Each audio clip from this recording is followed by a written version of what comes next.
दोस्तों नमस्कार and welcome to our show बहू बेटी और ZEE5।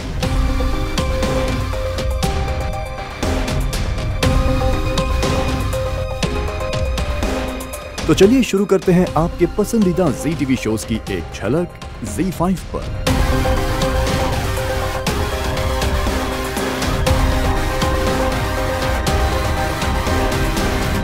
कुमकुम भाग्य में राजवंश मोनिशा के रचे झूठे जाल में पूरी तरह से फंस चुका है और अब वो सलाखों के पीछे कानून की गिरफ्त में है। अब एक काम करो, अपना काजल और फैलालोविन आइस को रब करो ताकि काजल और फैल जाए, ऐसे लगे कि तुम बहुत रोई हो। सबको बिल्कुल लगना चाहिए कि तुम एकदम बेचारी अबला, तुम्हारे साथ बहुत गलत हुआ है। राजवंश उर्फ आरवी की और मुश्किलें बढ़ाने के लिए मोनिशा की दोस्त नेहा मीडिया के सामने जाकर अपने साथ हुए कुकर्म की झूठी कहानी बयान कर ब्रेकिंग न्यूज बनाती है और अपने साथ लोगों की सहानुभूति पाने की कोशिश करती है। बताइए कैसा महसूस कर रही हैं आप? आपके साथ जो हुआ उसके बारे में क्या बोलेंगी आप? क्या बोलूं मैं आपको, सब आपके सामने ही तो है। मैं वो लड़की हूँ जो एक अमीर आदमी की अय्याशी का शिकार हुई हूँ। एक ऐसा आदमी जिसको औरत की इज्जत की कोई कदर ही नहीं है। पूर्वी नेहा के झूठे बयानबाजी से परेशान होती है। आरवी पर लांछन लगाने के लिए परिवार के सामने नेहा का असली सच बताती है। ये लड़की अरे मुझे सही नहीं लग रही है, कुछ तो गड़बड़ है। जैसे खुद को भी बेचारी गरीब मिडिल क्लास दिखा रही है, जैसे इसके पास कुछ है ही नहीं। हाँ, अभी भी यही बोल रही है कि 2 वक्त की रोटी कमाने के लिए इसको जंग लेनी पड़ती है। झूठ बोल रही है। मेरा मतलब ये जब आरवी से मिली ये अमीर दिख रही थी, मैंने खुद देखा है अपनी आंखों से, मैं वहां थी पार्टी में। ऐसा लग रहा था किसी अमीर बाप की बेटी है, लेकिन अभी तो ये कुछ अलग ही दिख रही है, अलग ही कहानी सुना रही है। दाल में काला नहीं है भाई, ये पूरी दाल ही काली है। परिवार भी पूर्वी की बातों पर यकीन कर उसका साथ देता है, लेकिन मीडिया नेहा की बातों में आकर राजवंश के चरित्र पर कई सवाल खड़े करता है। खुशी राजवंश और परिवार पर लगे इस कलंक से परेशान होती है। आरवी जैसे हैवान ने आपकी जिंदगी तबाह कर दी है। अब कौन करेगा शादी इस लड़की से? नहीं पता कुछ, मेरी पहचान बदल गई है। मेरी पहचान अब वो हादसा बन गई है। हाय कैसे बोली जा रही है सब? उसकी सवाल सुन के तो सबको यही लगना है कि हमारे आरवी गुनहगार है, उसी ने कुछ गलत किया है। ये जो लूथरास हैं, इनका कोई तो दुश्मन होगा ना? यू नो दुश्मन का दुश्मन दोस्त होता है। राइट। कुंडली भाग्य में वरुण काव्या का फियांसे लूथरा परिवार से अपना ट्रस्ट खो चुका है। वो लीना के साथ मिलकर लूथरास को बर्बाद करने की साजिश रचता है। वरुण और लीना मिलकर लूथरास के सबसे बड़े दुश्मन अंशुमन पांडे के साथ हाथ मिलाने का सोचते हैं। एक है कौन जो सिर्फ प्रीता का नहीं, राजवीर, शौर्य, करण, इन शॉर्ट मेरे सारे दुश्मनों का दुश्मन है। कौन है वो? अंशुमन पांडे।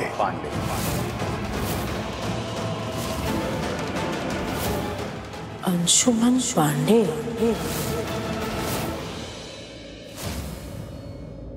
वो पक्का मेरी हेल्प करेंगे क्योंकि मैंने भी उनकी हेल्प करी थी। वरुण जो लूथरा कंपनी का CEO बनने का सपना देख रहा था, आज उसका सपना धरा का धरा ही रह गया, क्योंकि करण ने अपने छोटे बेटे को CEO बनाने का मन बना लिया है। आज की पार्टी में ना तुम्हारे डैड अनाउंस करने वाले हैं कि तुम्हारा छोटा भाई इस लूथरा एम्पायर का नया CEO होगा। Isn't that great? काव्या भी करण के इस फैसले से चौंक जाती है। इसलिए तो करण ने आज की ये पार्टी ऑर्गेनाइज की है और अनाउंसमेंट इसी पार्टी में करने वाला है। क्यों करण? पापा, are you sure about this? दूसरी ओर करण के फैसले से अनजान माहिरा शौर्या को एज अ CEO अपॉइंट होते देखना चाहती है और इसीलिए उसकी हौसला अफजाई भी करती है। आज शार्प 7 PM रेडी हो जाना। पूरा बिजनेस वर्ल्ड आ रहा है, बिजनेस मीडिया आ रही है, सब लोग यहाँ पे टाइम पे आ जाएंगे। And please don't be late. आज के स्टार तुम हो। Alright, Mom. Don't you worry about that. आज सब कोई लेट हो सकते हैं, बट शौर्य लूथरा लेट नहीं हो सकता। ये पायल अब शिव के पास होगी, उसने रक्षा कवच ही नहीं पहना है। चांद भी अपनी चरम सीमा पर है। प्यार का पहला अध्याय शिव शक्ति के सीरीज में इच्छाधारी नागिन मोहिनी अपने नागराज कुंदन को बचाने के लिए शक्ति का रक्षा कवच उसकी पायल पाने की कोशिश करती है और उसे पाने के लिए वो साई की तरह शक्ति के पीछे लगी रहती है। पायल उतार। अभी ये पायल में निकाल देता क्योंकि यहाँ टच होगी तो तुम्हें और जलेगी। जय भोलेनाथ। ये तो बाहर आ रही है, लगता है इसने पायल उतार दी। मोहिनी अपने असली नागिन रूप में आकर शक्ति की पायल पाने के लिए उसे नुकसान पहुंचाने की कोशिश करती है। बस 1 घंटा और बचा है, अगर मुझे वो पायल नहीं मिली तो मैं सबको मार दूंगी।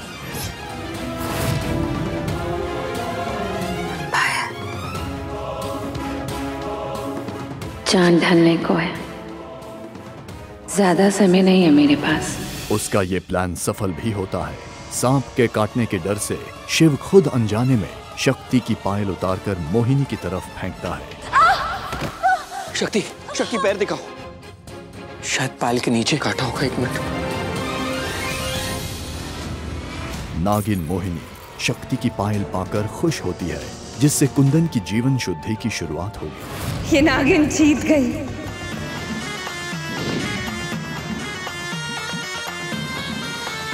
मेरी कुंदन की जीवन सिद्धि शुरू हो रही है। तुम्हारे लिए पैसे और लेकर आ गया मैं। ये देखो, तुम्हें और पैसे चाहिए थे ना, ले लो। कुमकुम भाग्य के इस झलक में आप देखते हैं कि राजवंश और पूर्वी की मुश्किलें कम होती नहीं दिख रही। शातिर नेहा मोनिशा के साथ मिलकर पूर्वी और उसके ससुर को अपने जाल में रंगे हाथ कानून के शिकंजे में फंसा देती है। आप लोगों ने मुझे समझा क्या है? हाँ पूर्वी, तुम और तुम्हारे ससुर यहाँ आओगे, मुझे पैसे दोगे, क्यों? किसी ने कहा था ना इसको पैसे चाहिए। हाँ? ये तुम क्या कह रही हो? लड़की की इज्जत उसकी लाइफ की सबसे बड़ी चीज होती है, उसे पैसों से नहीं खरीद सकते। और आप जो ये सब कर रहे हैं ना, यहाँ आके मुझे ऐसे पैसे दे रहे हैं, उससे सिर्फ एक ही बात साबित होती है कि आरवी गुनहगार है। नेहा बड़ी चालाकी से अपनी बात पलटती है, उल्टा पूर्वी और उसके ससुर को ही दोष देती है। नेहा मीडिया और पुलिस को बुलाकर राजवंश के जुर्म को और पुख्ता करती है। पापा, आपके बेटे ने इस लड़की की इज्जत पर दाग लगाया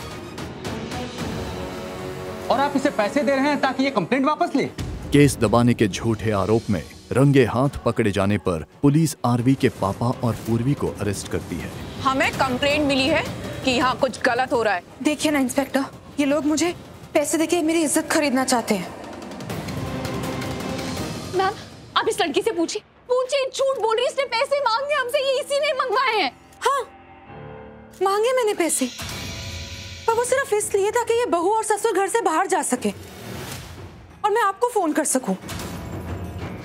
पर ये पूर्वी यहाँ रुक गई और मैं सच्ची कह रही हूँ इंस्पेक्टर, मुझे पैसे नहीं चाहिए थे, मुझे सिर्फ टाइम चाहिए था ताकि मैं आपको कॉल कर सकूं और आपके सामने ये सब दिखा सकूं कि ये मुझे पैसे दे रहे हैं। कांस्टेबल, अरेस्ट करो आरवी की पत्नी और उसके फादर को। न्यूज में अपने पति और बहू को गिरफ्तार होते देख हरलीन और परिवार परेशान होते हैं। इस बात का मुझे डर था, खुद ही देख लीजिए। बताइए आपके साथ जो भी हुआ।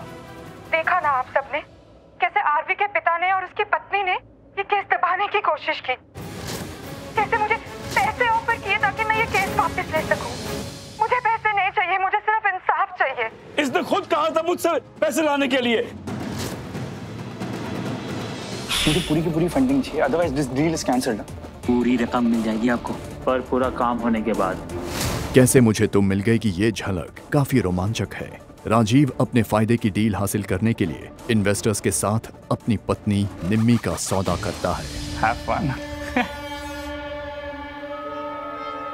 राजीव के इरादों से अनजान निम्मी अपने पति से मिलने उसके रूम में आती है, मगर राजीव कहाँ है? निम्मी इन्वेस्टर्स के गंदे इरादों को भांप लेती है और तुरंत रूम से बाहर जाने की कोशिश करती है।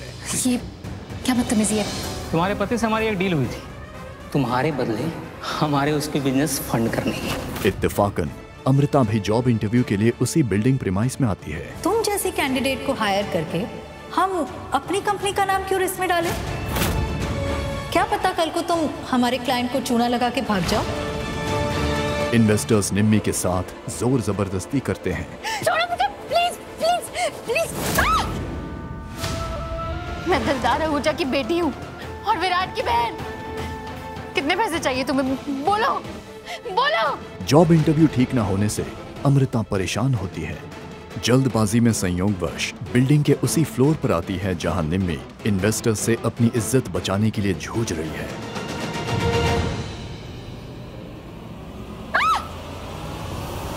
वो निम्मी थी क्या? वो निम्मी लगी मुझे, लेकिन निम्मी यहाँ क्यों आएगी? अमृता निम्मी को देख तो लेती है पर उसे शक होता है, इसीलिए वो फ्लोर मैनेजर की हेल्प से उस कमरे में जाने की कोशिश करती है। क्या है? ऐसे कैसे दरवाजा खोल रहा है तुम? बाहर देखा नहीं कि डू नॉट डिस्टर्ब का बोर्ड लगा हुआ है? अमृता निम्मी को इन्वेस्टर्स के चंगुल से किस तरह से बचाती है, ये जानने के लिए देखिए ZEE5 पर इसका पूरा एपिसोड, वो भी बिल्कुल फ्री। ZEE5 ऐप अभी डाउनलोड करें और सब्सक्राइब करें और देखें सारे एपिसोड्स बिल्कुल फ्री।